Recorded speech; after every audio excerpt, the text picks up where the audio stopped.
Welcome back, folks. It's another episode of It's About Payroll. And today we are diving into one of the biggest conversations happening in payroll today. Is payroll simply an administrative function, or is it actually one of the most strategic business functions inside an organization? We're talking executive leadership, compliance risk, AI, of course, employee trust, which is huge now, and why companies that continue to undervalue payroll may be exposing themselves to far more than they realize. And I have this conversation every single day. And there's no better person to have this conversation with than today's guest. She spent her career leading complex global payroll organizations, advising executive teams, and helping organizations rethink payroll as a critical business infrastructure, not just another back office task. She's become one of the strongest voices advocating that payroll deserves a permanent seat at the executive table, while also helping organizations embrace AI responsibly rather than fearing it. So we're excited to have and welcome our guest, Shala Druin. Did I say that correctly? Pronounce that correctly? Shala is the founder of Strategic Payroll Solutions, a certified payroll professional, former enterprise payroll executive, trusted advisor to CFOs and CHROs, and one of the industry's fastest rising thought leaders. Her work focuses on helping organizations reduce payroll risk, strengthen compliance, prepare for mergers and acquisitions, modernize those payroll operations, and leverage artificial intelligence without sacrificing accountability. If you've spent any time on LinkedIn recently, you've probably seen her challenging organizations to stop treating payroll as overhead and start recognizing it as one of the foundations of business success. Amen. Shala, welcome to It's About Payroll.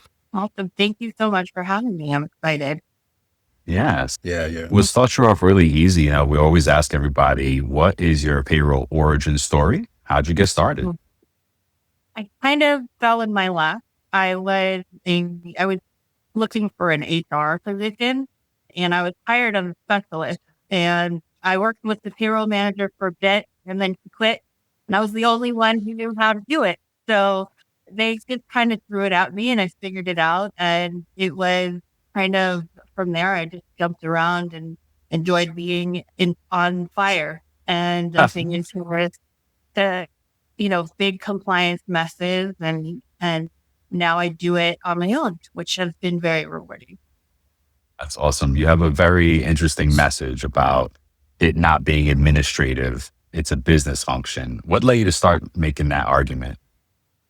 Well, when I've been working with clients and even throughout my career, I have had to fix the really big issues, things that cost companies hundreds of thousands of dollars, sometimes millions of dollars. Yep. And all of these things could be mitigated just by properly staffing your payroll department, but also, creating proactive processes rather than reactive. Agreed. Awesome. So let me ask you then, when executives think about organizational risk, like cybersecurity, legal issues, financial implications, why do you think that payroll often gets overlooked? I think it's more of human nature, right? Because payroll, when it's functioning properly, it's not exciting. Nothing's happening. You're not winning. There's no instant gratification when everything's going right.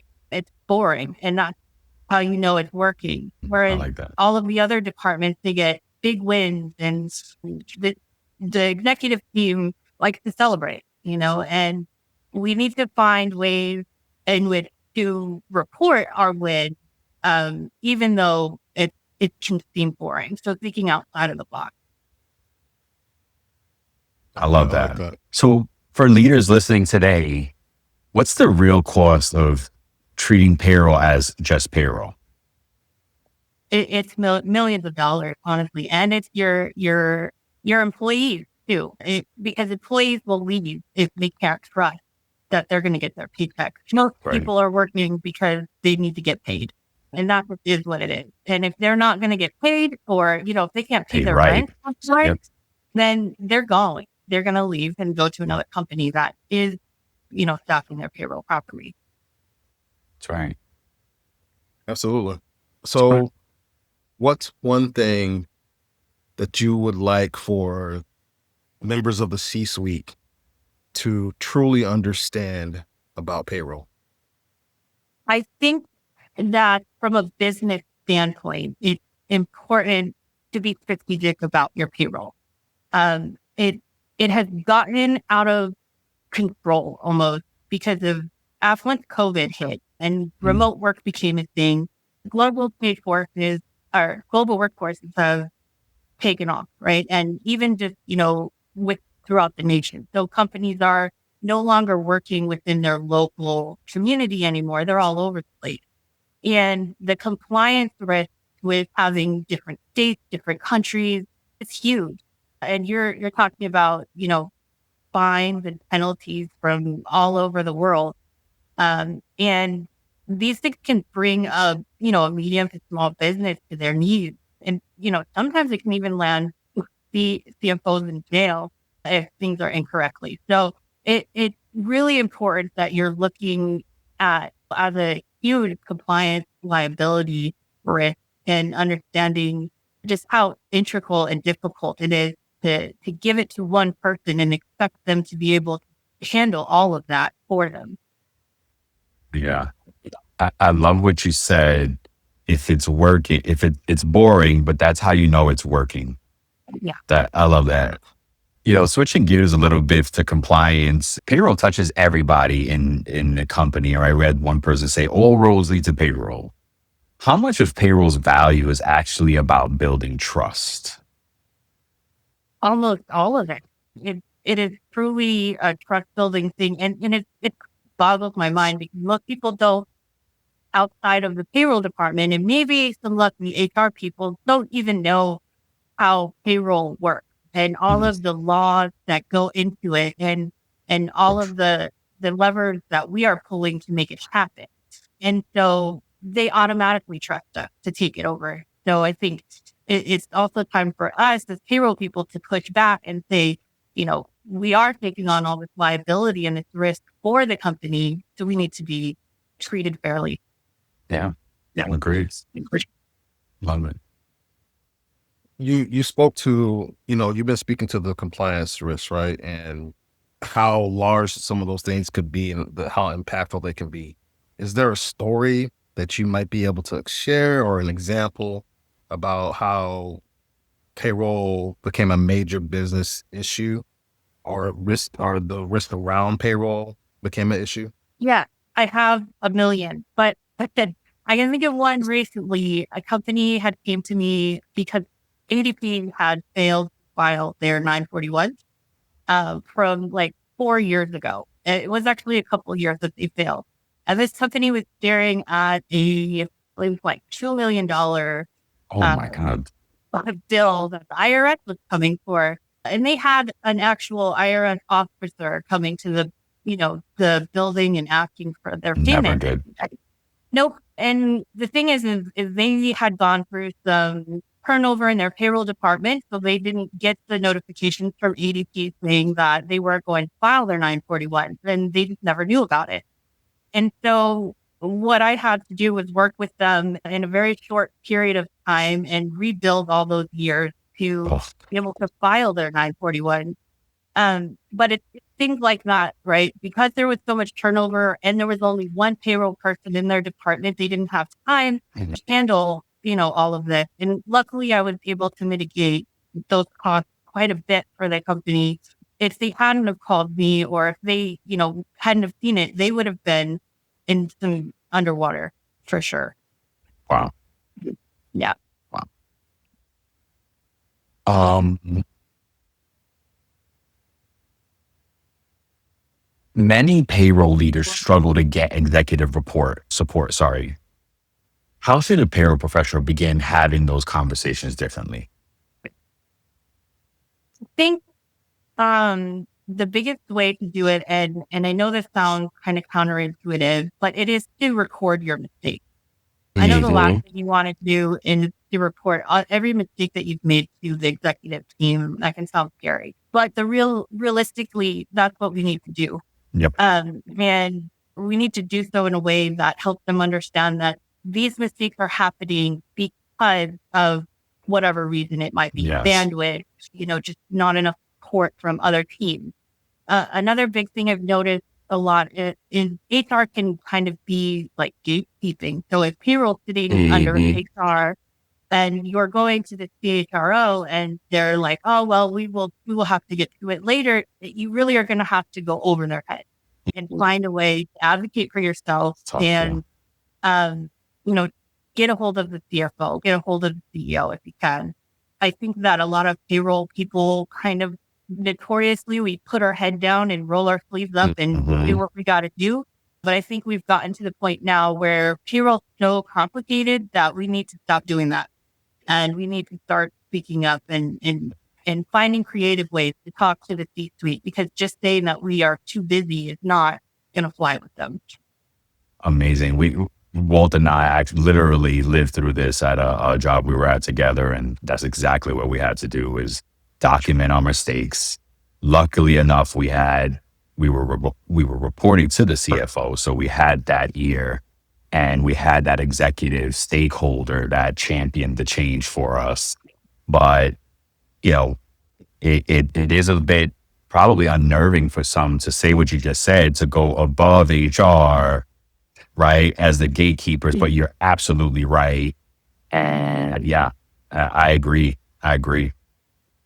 So, Shala, I want to speak to that. There is another question here, but I want to continue this conversation a little bit, especially for those people that may not know how to start that conversation, that may not even have the confidence, even though they may have the position and the knowledge.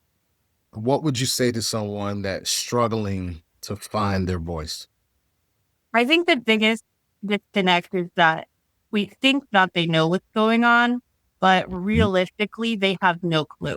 They know whatever the HR person is telling them, and not to, knock on HR people too hard. A lot of times HR executives, their focus is on people and business. And this is why I think payroll should be its own department, because while we do focus on people, we are, the compliance risk of the company, a huge one. And so if you go to a CFO and you go to them with the idea that you're going to present to them something that is important for the business and their finances, then you're not necessarily saying, I'm, avoiding the CHRO. I am just going to the CFO with some financial information that I have about the business that I think he should know. And, don't look at it as like you're, trying to throw the CHRO under the bus, because you're not. You're just trying to help the company grow, and you are trying to advocate for yourself. I love that. Thank you. Yep. Thank you. Yeah. So now back to the original question that I have for you. So let's say that you just became CEO, right? You suddenly just became CEO. What would be the first change that you would make in regards to payroll and compliance risk? I think support is the biggest thing. Making sure that you have enough people to handle what's going on, and vetting your people. There's a lot of people who say they know how to do payroll, but they don't. Other thing is making sure that you understand how payroll works and how it can affect you and your business. Yeah, agreed. Thank you. Switch gears here a little bit. AI is always dominating more than we want conversations, the day in, day out. What excites you most about AI? I've actually been playing with it quite a bit. I have a lot of fun with it, and I've been able to create a auditing agent for payroll, and I've implemented it in 2 different companies now, and it's been very, very working very well.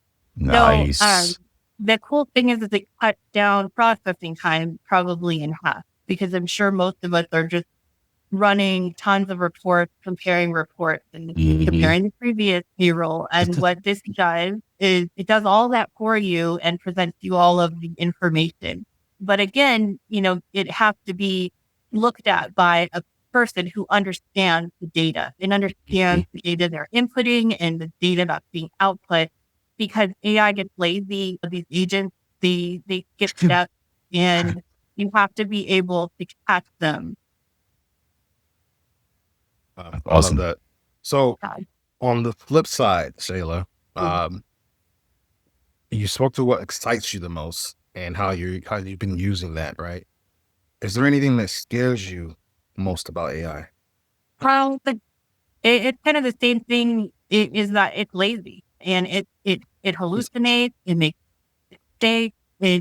People can rely on it too much, and the data that it spits out, it might look good, but if you're auditing, 1,000 employees and you're asking it to do that and just taking it for what it is, you're gonna make huge mistakes, and it's gonna come out in the end. But if anything, that's also exciting for me because it'll give me lots of business.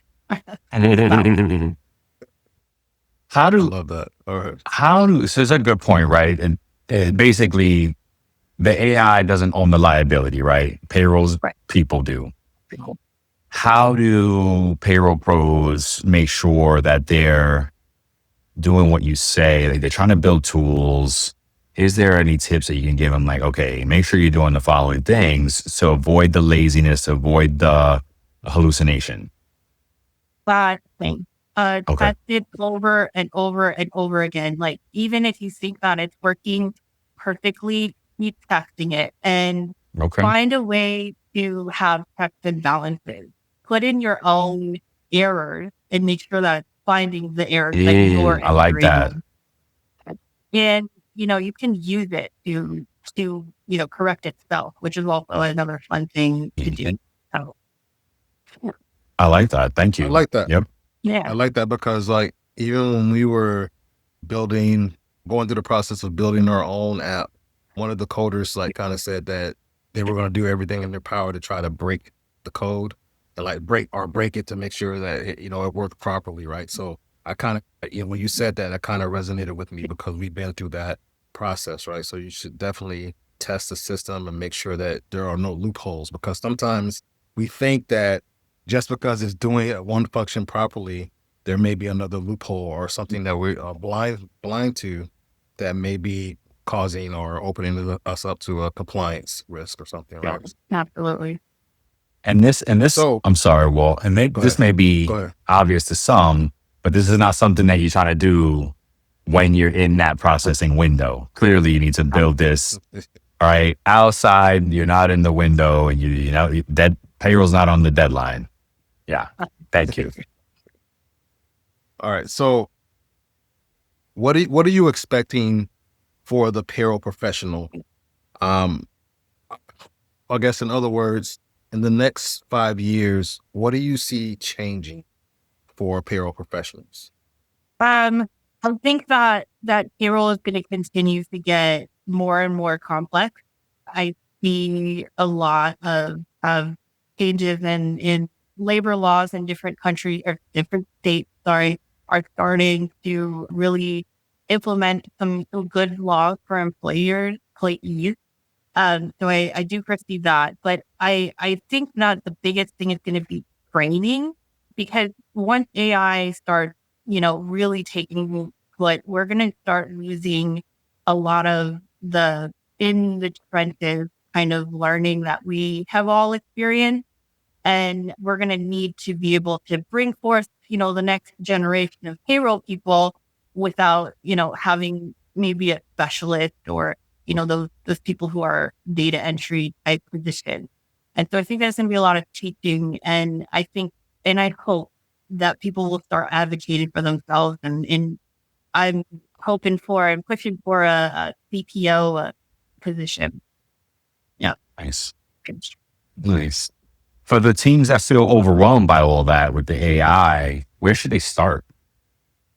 Well, I do offer AI training, Ooh, and you can find that on my website. So I can come in and I help payroll teams learn how to implement AI into their process amazing. procedures. But if Awesome. your company doesn't have the budget for that or the bandwidth, it kind of sucks to say this, but you're going to have to do it outside of your work hours because we just don't have time. I know Yep. as a payroll person, you never have time, Mm. but AI is here and it's not going anywhere. No. Everybody's investing in it. So just spend a couple hours a day playing with it. You can even ask it, what can I use you for? And it'll give you, That's right. some ideas. That's right. So we've spoken on AI on the show like many a times, right? It's always a topic of conversation. And Brian was kind of the first one that ever said that he thinks that eventually there's going to be payroll pilots, right? Where AI is doing a bulk of the smaller things, the smaller duties that are simpler. And then you may have a payroll person there to just kind of I guess, guide AI through that process. So that leads me to my next question, right? So do you think that AI, obviously it helps elevate payroll, but do you think it's going to impact executives thinking and make them determine or make them decide to say that, hey, AI is so good, we can use fewer people now? No, I'm already seeing this. And I was working with a client who actually was telling their payroll person that asking why things were taking so long because they now have AI, and had to explain to them that, not only does your payroll person need to figure out how to use AI, Mm. they need to figure out what they can use it for. And I asked them, what can they do? Right? What are they going to use it for? And they weren't able to answer the question. But I think a lot of executives are just expecting people to figure it out, whereas it's just not possible. And It's a good call out. Yep. I think it's way too early too in the inception of AI to start, relying on it so heavily. But to your question, in the future, I definitely see it taking on a lot of the grunt work that we currently have. And when people are actually able to spend time and vet processes and create processes and procedures, absolutely. I think it'll be a great thing. Yeah. Awesome. Love that answer. Yep. Yes. I'm going to switch it up here. We got a little bit of a lightning round and we'll go one by one here. Give me one payroll myth you'd love to eliminate. Well, payroll doesn't live off of fiscal years and deadlines. Yes. Yes. I love that one. Spot on. Okay. So give me one technology that every payroll leader needs to understand. AI, I think. One leadership habit that separates great payroll leaders from just good ones. Mm-hmm. Advocating for your teammates. Remember that. I like I that. love that. I love that. Okay. I need you to put your prediction hat on and give me one payroll prediction that we're going to see by the year 2030. 2030. And not far away. No, I think we're going to see a executive payroll position. Oh, so I love that. Perfect segue. One piece of advice to someone wanting to become a payroll executive. Advocating for yourself. Keeping all of your documentation. Somebody close to me always said a documentation leads to conversation. So always, crack those mistakes that you're making and crack the mistakes that happen because HR came too late or whatever it may be. And present them. Think outside the box for sure, and try to, when you're advocating yourself, do it in a way that is advantageous to the people you're advocating to. Love it. Of course, thank you for that. There's great answers. We'll switch gears again here. We play this game called This or That. I'm going to give you three, both, neither, one of them. Doesn't matter. Just gives folks a way to get to know you beyond payroll. Seahawk, the Seattle Seahawks or Seattle Mariners? I don't do sports anymore. Neither. Early bird or night owl? Well, I'm an early bird, but that's just because I have kids. Yeah, gotcha. Remote work or in office? Remote. Yep, gotcha. I have to say, like, Shala is just so quick, you know. Yep. She's might be the quickest interview we've ever done. Oh, yeah. So, Excel or AI prompt? Yeah, that's going to depend on what it is you're doing. Okay, so would you prefer a mountain or beach vacation? So, I live in Port Angeles, which is mountains and beach. So I should go both. Yeah, no doubt. It's awesome. Of course. Yes. All right. Last one. Do you prefer a great book or a great movie? Great book. Oh, nice. Okay. Nice. So what's one thing most people would never guess about you, Shala? I was born and raised on the East Coast in city between Jersey and New York. So back and forth all the time. Yeah. All right. Oh, wow. Okay. Nice. So we're going to end it out. We thank you so much. Before we go, we have a quote of the day. Leadership is about making others better as a result of your presence and making sure that impact lasts in your absence. Sheryl Sandberg. Love that. Right. Shala, this has been fantastic. Hopefully we can have you again. You have an open door here because I would love to dive deeper on some of the things that we touched on. So before we close this out, for the listeners that want to connect with you and work with you, what do they need to do? You can find me on LinkedIn, or you can also visit my website, which is strategicpayrollsolutions.com. Love it. Shala, thank you so much for joining us today and for everything you're doing to elevate payroll. If you enjoyed today's episode, please be sure to subscribe, leave us a review, share, comment, tell a friend to tell a friend, and let people know payroll is not just cutting checks. Until the next time, keep learning. Keep leading. And remember, it's about payroll. It's about payroll. Thank you so much, Shala. We appreciate you.